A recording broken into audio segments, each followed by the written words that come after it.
Tuhanku, aku hendak bernyanyi bagimu selama aku hidup.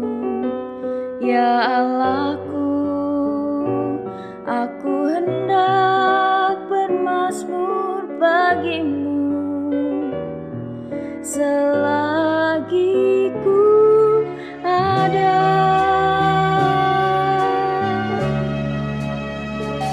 Ya Tuhanku, aku hendak bernyanyi bagimu selama aku hidup. Ya Allahku, aku hendak bermazmur bagimu selagi ku ada. Inilah yang ku renungkan setiap waktu, nyanyian pujian dan pengagungan kepadamu.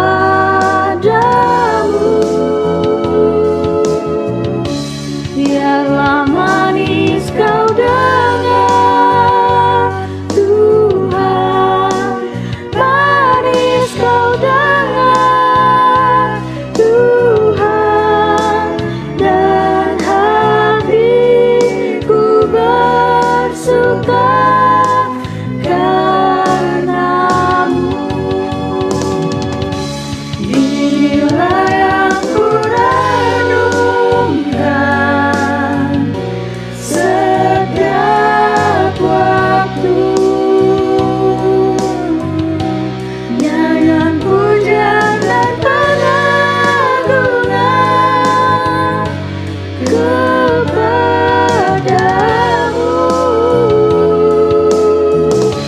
Biarlah manis kau dengar, Tuhan, manis kau dengar, Tuhan, dan hatiku bersuka karenamu. This is everything I long for in all I do, singing praises, giving honor, Lord, all to you. Be pleasing to your ears, oh Lord, sweet sound in your ears, my Lord, and my heart sings for joy because of you. Dan hatiku bersuka.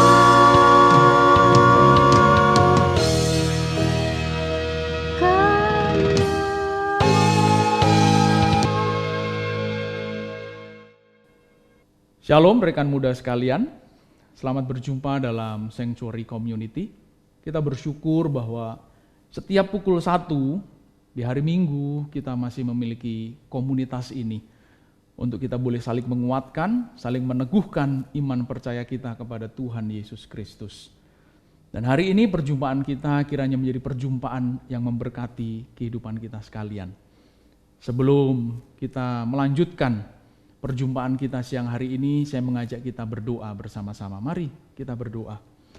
Tuhan Allah Bapa yang Maha Baik, kami bersyukur dan sungguh kami berterima kasih untuk perjumpaan kami siang hari ini.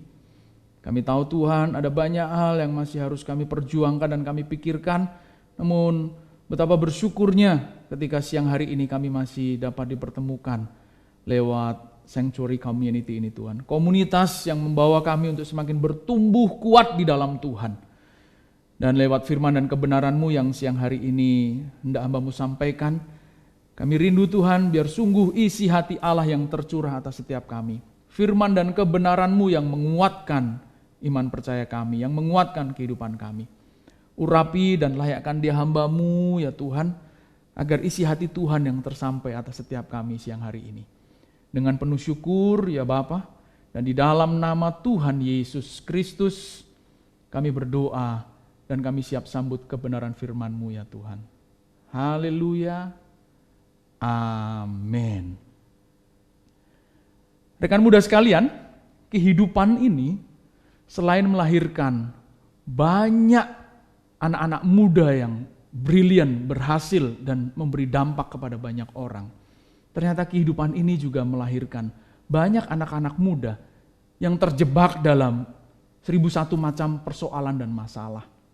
Sulit rasanya mereka mau terlepas dari semuanya itu. Setidaknya salah satu masalah yang paling sulit dan rumit untuk dilerai, jalan keluarnya adalah masalah kepahitan. Luka hati yang tersimpan di lubuk hati yang terdalam dari kehidupan anak-anak muda kita. Saya coba berusaha mencari tahu apa penyebab utama dari semuanya itu.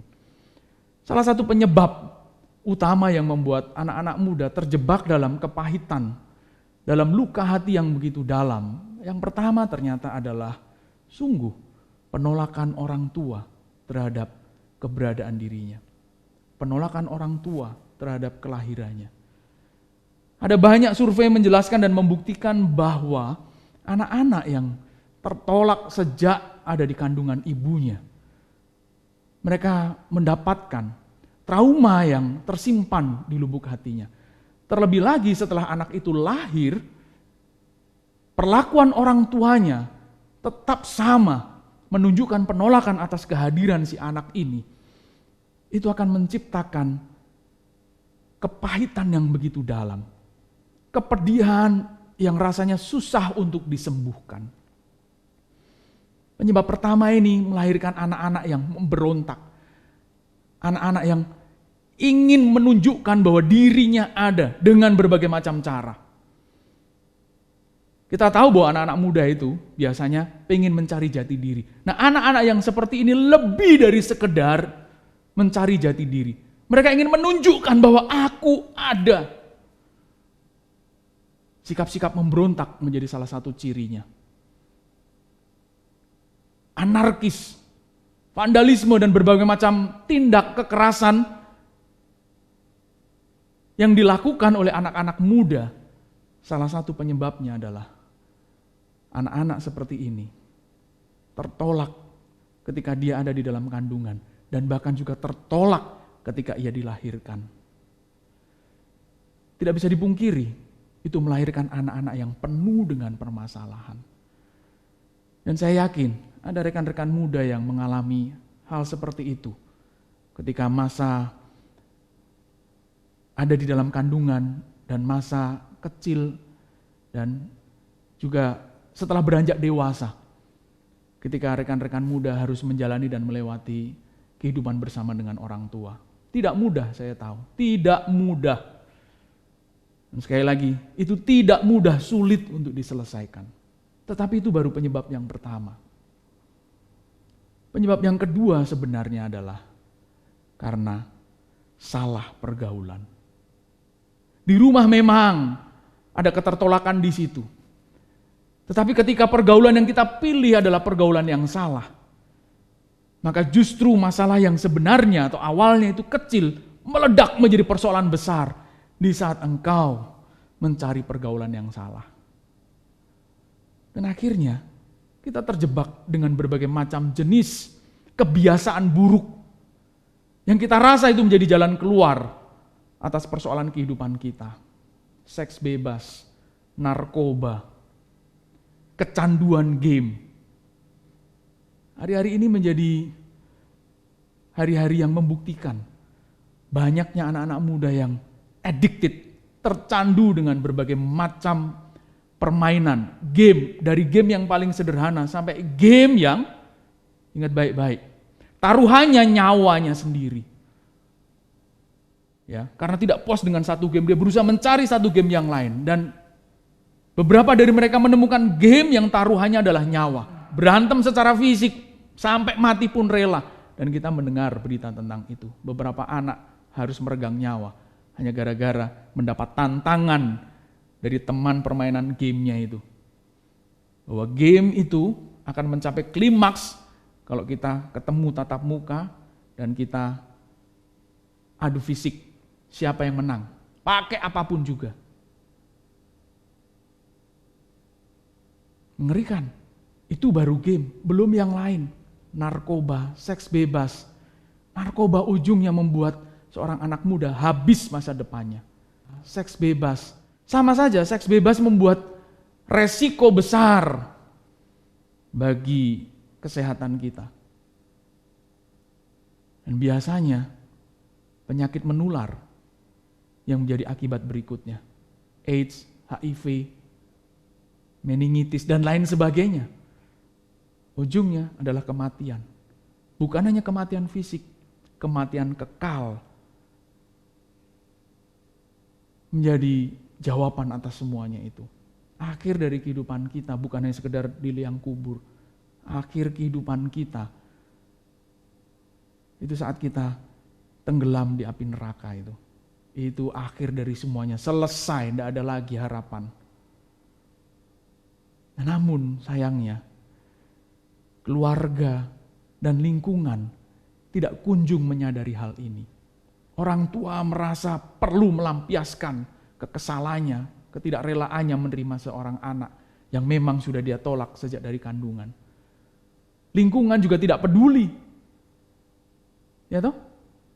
Yang penting kita bisa asik-asik bersama, udah hangout bersama, ngumpul bersama, lakukan apa yang kita suka, udah selesai. Lingkungan kita menjadi lingkungan yang permisif, tidak peduli kepada apapun yang orang lakukan. Yang penting aku aman, terserah kamu mau aman, mau tidak aman, urusan kamu sendiri. Menjadi tidak peduli akan semuanya itu. Dan ujungnya menyisakan anak-anak muda yang kesepian, terluka hatinya, sendiri kehidupannya. Tetapi penyebab yang ketiga, ini yang lebih menyakitkan. Penyebab yang ketiga adalah bahwa gereja seringkali juga menolak anak-anak yang bermasalah seperti ini. Gereja yang harusnya menjadi tempat pelarian terakhir bagi anak-anak muda ini. Gereja justru menyingkir dari kenyataan dunia ini. Dan menolak anak-anak yang seperti ini. Menghindar dari anak-anak yang bermasalah seperti ini. Dan itulah sebabnya Sanctuary Community ini menjadi tempat bagi anak-anak yang seperti itu. Bermasalah dan luka hatinya. Kecewa kehidupannya. Sanctuary menjadi tempat untuk setiap anak muda bisa bertumbuh bersama-sama, mencari kembali jati dirinya yang benar itu. Mencari kembali kehidupannya yang sejati yang sudah hilang sejak sebelum ia dilahirkan. Dan kami berharap Sanctuary Community menjadi gereja yang menyambut Anda sekalian. Menjadi gereja yang welcome. Menyambut anak-anak muda yang penuh dengan persoalan dan dengan 1001 macam masalah yang masih harus mereka hadapi. Mari, jadikan Sanctuary Community menjadi tempat kita dapat berbagi kehidupan dan saling menguatkan kehidupan kita satu dengan yang lain. Dan jawaban yang paling tepat, jawaban yang paling jitu untuk menyembuhkan anak-anak yang seperti ini adalah apa yang dituliskan oleh Alkitab. Di dalam Mazmur pasal yang ke-34, ayat yang ke-18. Ayat ini berkata, Tuhan itu dekat kepada orang-orang yang patah hati, dan ia menyelamatkan orang-orang yang remuk jiwanya. Engkau yang sudah tertolak sejak lahir, bahkan setelah lahir Ingat baik-baik. Tuhan tahu bahwa patah hatimu terhadap orang tuamu, patah hatimu terhadap keluargamu. Remuk jiwamu karena engkau tidak menemukan tempat yang menerima engkau. Bahkan lingkungan pun menerima engkau secara salah. Semakin remuk hatimu dan jiwamu saat engkau terjebak dalam pergaulan yang salah itu. Kau pikir di situ engkau menemukan kebahagiaan, ternyata justru kebinasaan yang sedang engkau temui. Dan saat engkau berharap gereja menjadi tempat engkau dapat menemukan Tuhan, justru gereja yang wajahnya berubah menjadi serupa setan, menakutkan karena mereka tidak bisa menerima engkau apa adanya. Dan hari ini Tuhan memberikan jawaban bahwa Tuhan itu dekat kepada orang-orang yang patah hati. Dan Ia menyelamatkan orang-orang yang remuk jiwanya. Kata dekat di situ, ternyata dalam bahasa Ibraninya saya coba cari, itu menggunakan kata karob. Karob, yang akhirnya diadopsi dalam bahasa Arab dan dalam bahasa Indonesia menjadi karib. Karib, Tuhan itu sahabat dekat dengan orang-orang yang patah hatinya, yang luka hatinya, kecewa batinnya. Dia dekat denganmu, sahabatku. Dia karib denganmu, rekan-rekan muda. Sekalipun orang tuamu menolak engkau, Tuhan tidak menolak engkau. Sekalipun orang tuamu nampak menjadi musuhmu, Tuhan itu menjadi karibmu. Tuhan menjadi sahabatmu. Dan Dia sudah terlebih dahulu mendekat kepadamu dan berusaha memeluk engkau. Dimulai dengan mengulurkan tangannya, mari anakku. Setidaknya lewat sharing firman Tuhan hari ini. Ini merupakan tangan Tuhan untuk berusaha mendekat kepadamu. Mengundang dan memanggil engkau kembali pulang. Mari anakku, dekat padaku. Karena Tuhan adalah Bapa bagi kehidupan setiap umat manusia. Mari rekan-rekan muda. Kalau engkau tidak menemukan siapapun, temukan Tuhan. Dialah karibmu yang sejati. Dia tidak akan pernah mengecewakan. Temui Tuhan dimanapun juga. Di rumahmu engkau tidak bisa, dimanapun saja. Saat engkau berkendara, saat engkau berjalan. Saat engkau sedang bersekolah, bahkan saat engkau sedang bergaul. Bahkan saat engkau sedang di diskotik pun. Engkau sedang berkelana di tempat-tempat maksiat. Di situ Tuhan ada. Temui Dia. Dan kalau engkau sudah menemui Dia, dan kau dengar suaranya, tinggalkan semua pergaulan yang salah itu. Tinggalkan semua pergaulan yang salah itu. Keluar dari semua tempat-tempat maksiat itu. Keluar.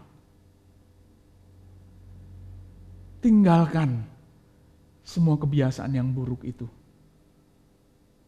Karena Tuhan akan menuntun engkau kepada jalan yang menyelamatkan hidupmu. Keluar dari diskotik itu. Keluar dari tempat pelacuran itu. Keluar dari kebiasaanmu menggunakan obat-obat terlarang. Narkoba, sabu-sabu, dan apapun jenisnya itu. Karena semuanya itu justru akan semakin menjerat engkau kepada kebinasaan kekal yang tidak akan pernah terbayangkan kepedihan dan lukanya. Kepedihan dan lukanya tidak akan pernah tersembuhkan. Tak terkatakan. Dan sebelum engkau sampai ke sana, mari temui Tuhan di kehidupanmu. Sekali lagi, gak bisa di rumah, di jalan, gak masalah. Gak bisa di gereja, di kamarmu sendiri, temui Tuhan. Gak bisa di kamarmu, di mobilmu. Gak bisa di mobilmu, di tempat di mana engkau rasa nyaman. Temukan Tuhan. Tapi kalau tempat yang nyaman itu adalah nyaman secara daging yang hanya sekedar membuat engkau bahagia. Secara daging itu. Fisikmu rasa bahagia, tetapi batinmu kosong. Setelah engkau menemukan Tuhan di situ, keluar dari tempat itu. Dan bahkan setelah engkau Bangun hubungan yang kuat dengan Tuhan. Kalaupun engkau harus kembali ke tempat itu, engkau kembali demi menyelamatkan banyak teman-temanmu yang sudah tersesat itu. Bawa mereka kembali pulang kepada jalan Tuhan. Dan Tuhan merindukan itu untuk kita sungguh-sungguh mencapai persahabatan dan kedekatan yang sungguh intim dengan Tuhan, menjadi karibnya Tuhan.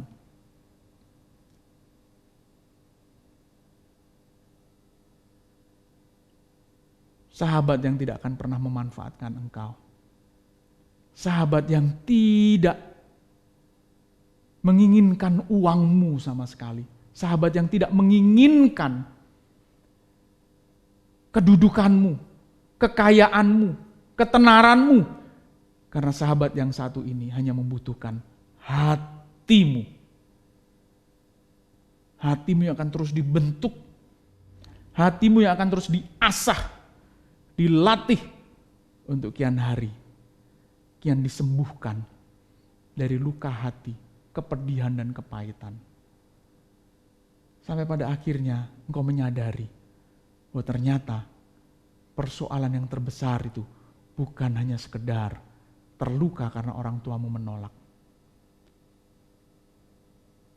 Tersesat di saat engkau salah bergaul. Persoalan terbesarmu juga bukan karena gereja menolak engkau. Tapi persoalan terbesarmu sebenarnya adalah saat engkau mati nanti, ditolak Tuhan.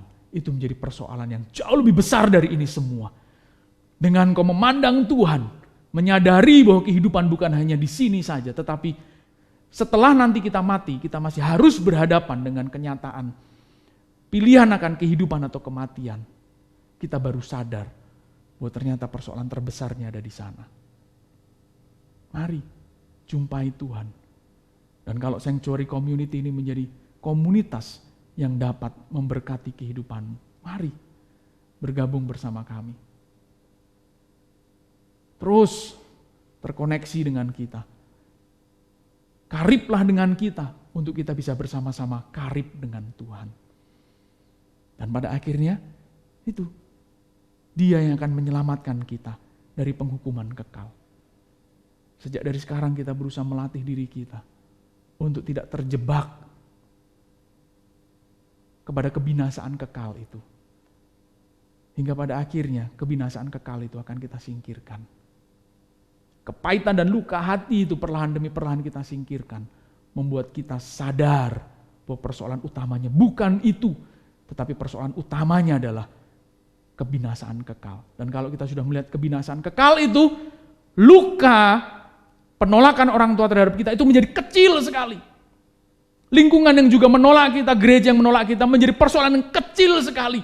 Dan kita menjadi orang besar yang tahu harusnya hidup kita seperti apa. Kepahitan tidak menelan kita, tetapi kepahitan justru melontarkan kita kepada kualitas hidup yang semakin maju, semakin tangguh, kuat, dan kokoh. Dan kehidupan kita melahirkan manusia-manusia yang tangguh, manusia-manusia yang brilian, kuat, dan sanggup bukan hanya menjadi berkat bagi diri sendiri, tetapi juga bisa menjadi berkat bagi orang lain. Saya tahu ini tidak mudah, tapi ingat baik-baik, jika kita bisa melewatinya, kebahagiaan kekal, kemuliaan kekal menjadi bagian hidup kita. Mari kita perjuangan, kita meraih kemuliaan kekal itu. Yaitu hidup bersama dengan Tuhan selama-lamanya. Di langit baru dan bumi yang baru. Selamat berjuang. Tuhan Yesus memberkati.